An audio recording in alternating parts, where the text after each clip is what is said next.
going to start the day off with Sean from FightHype.com. Hello, George. What an honor to be joined with you. Thank you, Uh, Sean. just a quick boxing question before we get to everybody. Who is your favorite heavyweight in the sport today, and why? Boy, I love that Tyson Fury. Great big old guy. Moves around just like a boxer, punches hard, and he's able to get up once he get hurt, get up off the canvas. That's my favorite fighter today. All right, our next question is going to be from Tom Gray from TSN. Hey, champ, it's good to see you. What do you think the movie will teach people about George Foreman that they perhaps didn't know before? You know, in that movie, I saw for myself how you can actually live in this present world without hope. Hope didn't exist. I had no hope, but yet you start from the bottom and you keep working, and somewhere down the line I discovered Doc Brothers, who gave me hope. And I think everybody can walk away from that movie and say, if George can do what he did, I certainly can do something now. They can leave out of there with hope. Thanks, Sean. Our next question is going to be from Danny from Brick City Boxing. How you doing, George? Danny, good to be with you. Good to be with you.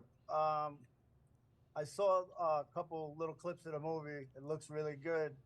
I was just curious. I saw, I guess, I'm not sure who it was, a woman in your life who said she saw a vision that you were definitely going to win the championship back. And then I know when you fought Alex Stewart and Tommy Morrison, and then you had over a year before you got Moorer.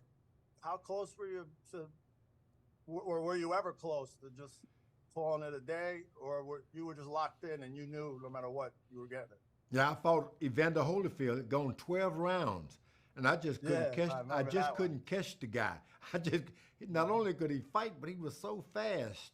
And I went back home and considered what my wife had told me, Mary Jones. She told me, George, I had this vision. You were going to be champion of the world again. I hung around just for that and got another chance to fight. I guess when I fought Evander Holyfield, I was just too young. I need to get a little older. That's what I think.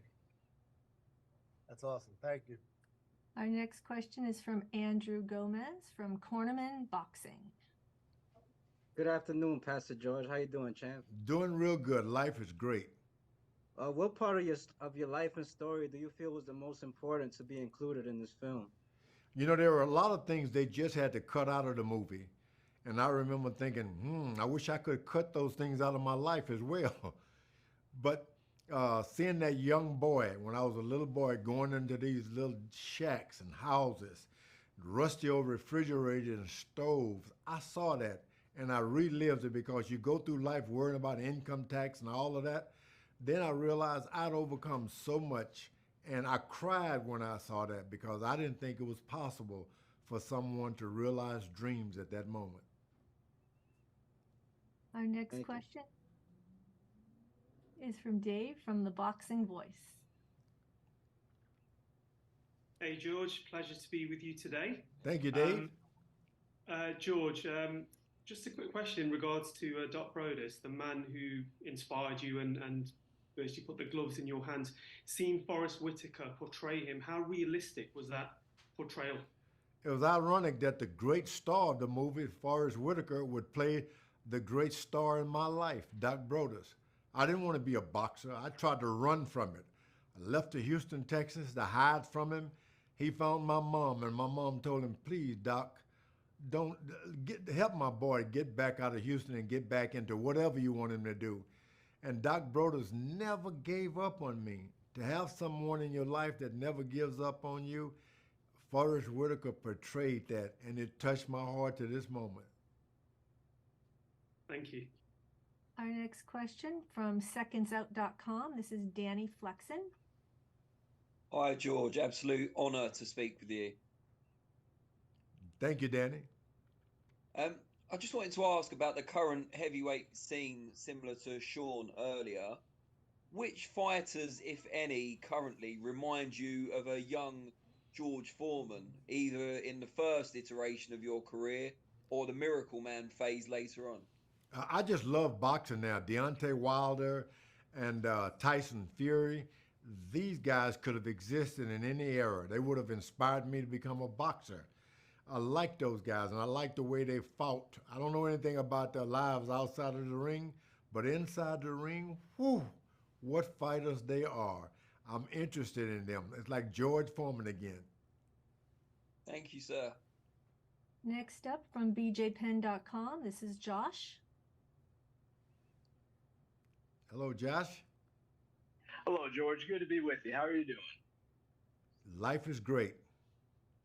That's good to hear.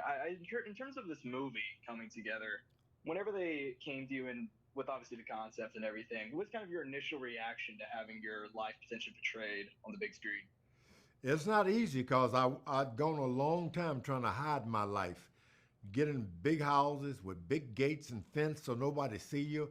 When you do go out, you have your windows tinted so no one can see you, dark glasses. You hide your life, and it's not an easy thing to go out there and reveal every secret you have. And that last script, of course, there were many presented to me early on. The last script, I had to bite into it and decide, I'm just not going to hide it anymore. I'm going to tell my story. That's awesome, George. I appreciate the time. Thank you. Our next question from the Philadelphia Inquirer. This is Aaron Carter. George, good to be with you, sir. Thank you.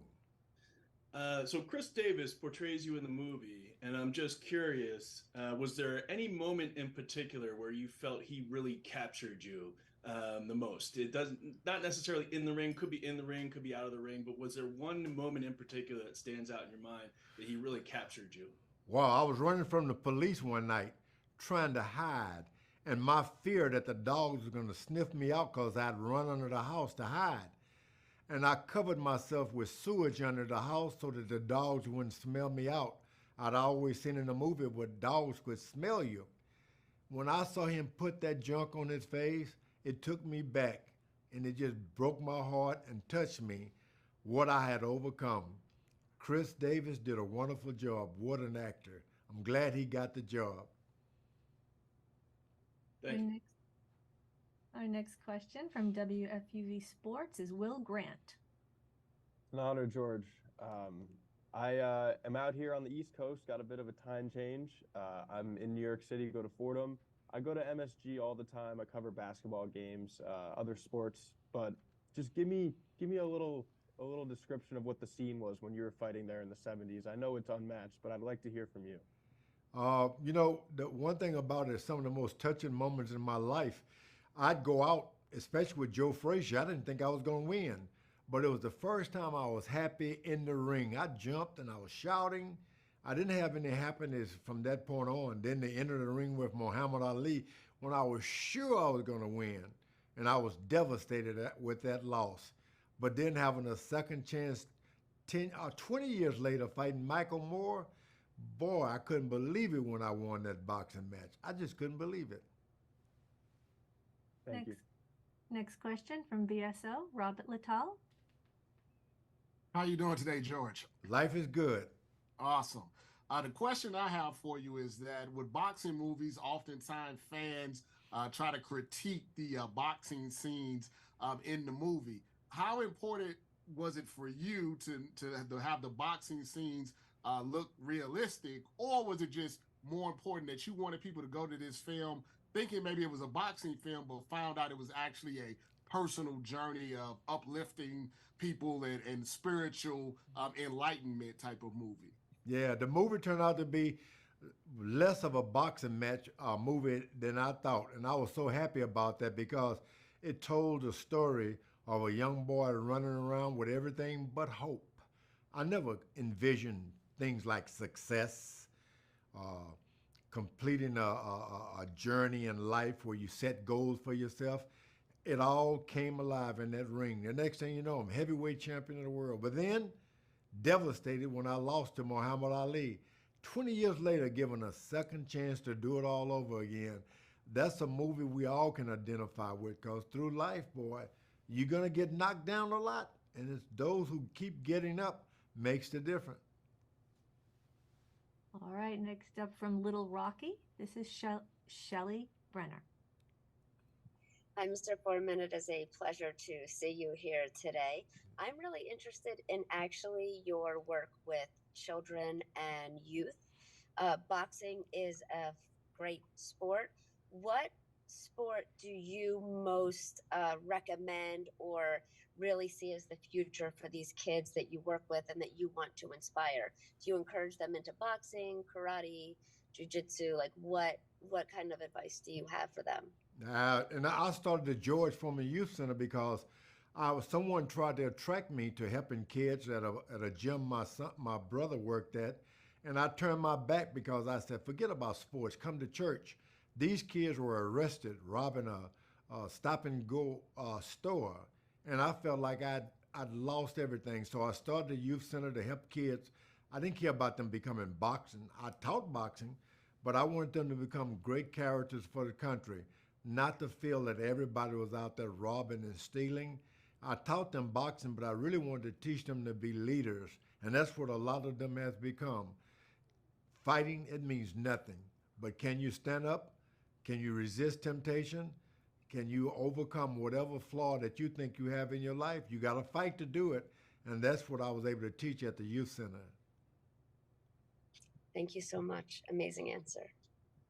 All right, Sean, let's go back to you for our next question, please.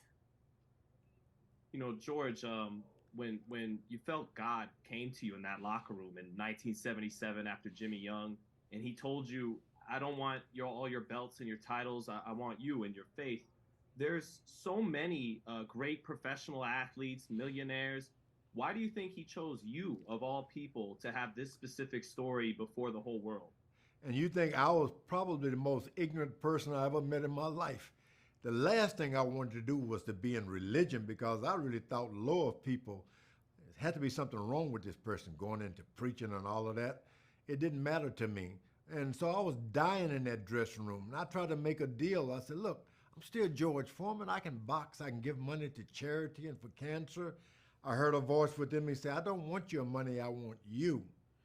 Little did I know I had to give him myself, and that was letting the old George Foreman go and start testifying about the greatness of God, and faith can see you through.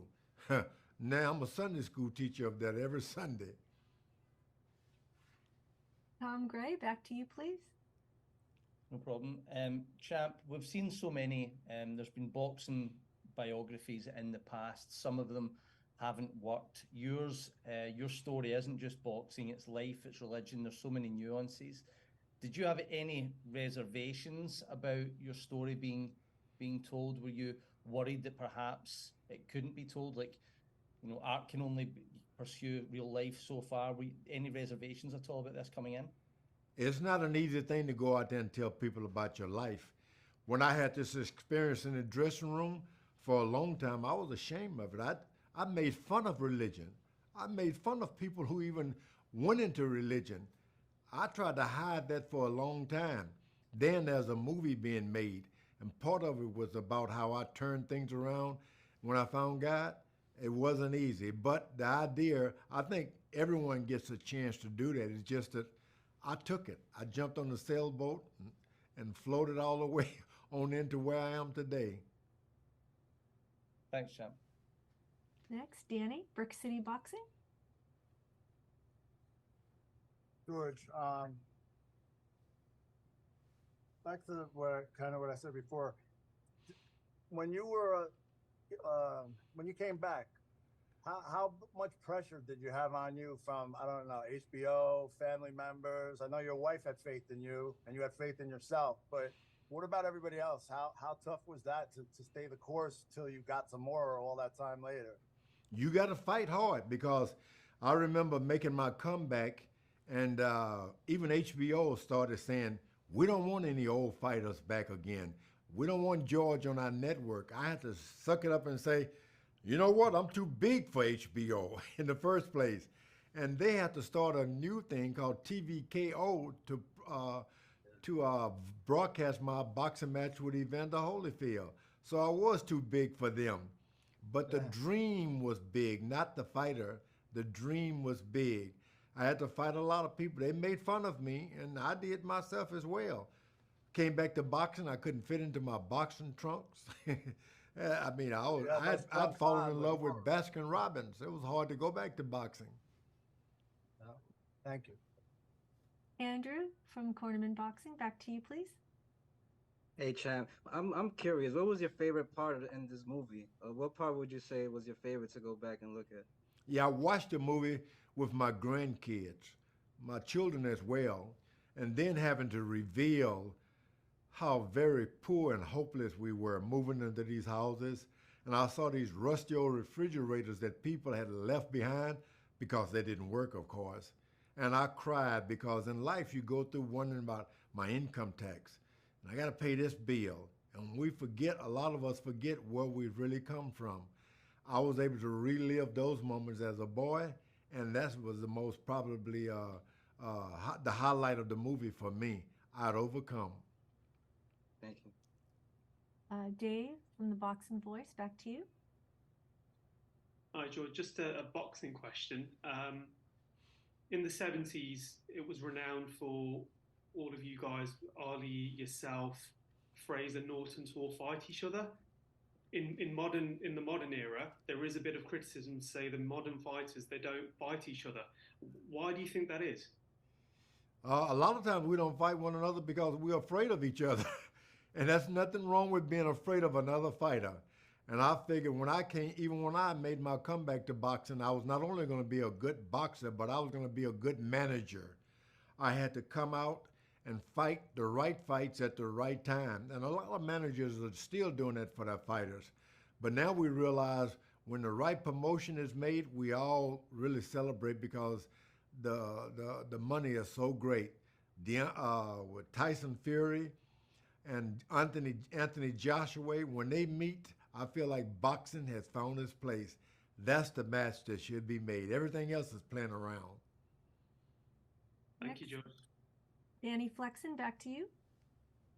George, the movie does a great job of depicting how you changed as a person from your first kind of breaking onto the scene to later on in the Mora phase, if you like. What was the biggest change you noticed in boxing itself when you made that comeback?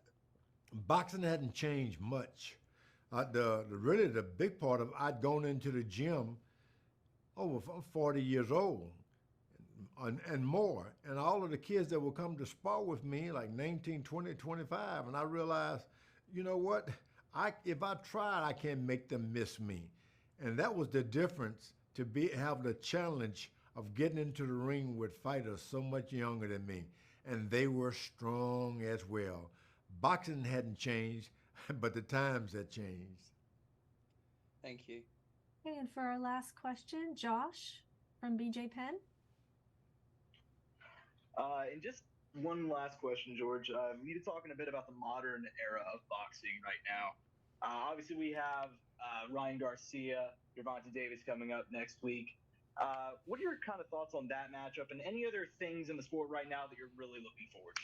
Yeah, I just love the sports. Whenever there's a boxer match coming, and I know guys are equally matched up and they're equally matched, it excites me. I mean, the guy like Floyd Mayweather, not too long ago, what an exciting journey he had taken us into. I love the new coming fights, and Canelo Alvarez. Ooh, he's been the most exciting fighter for me as well. All right, team, can you please cut? This concludes this roundtable.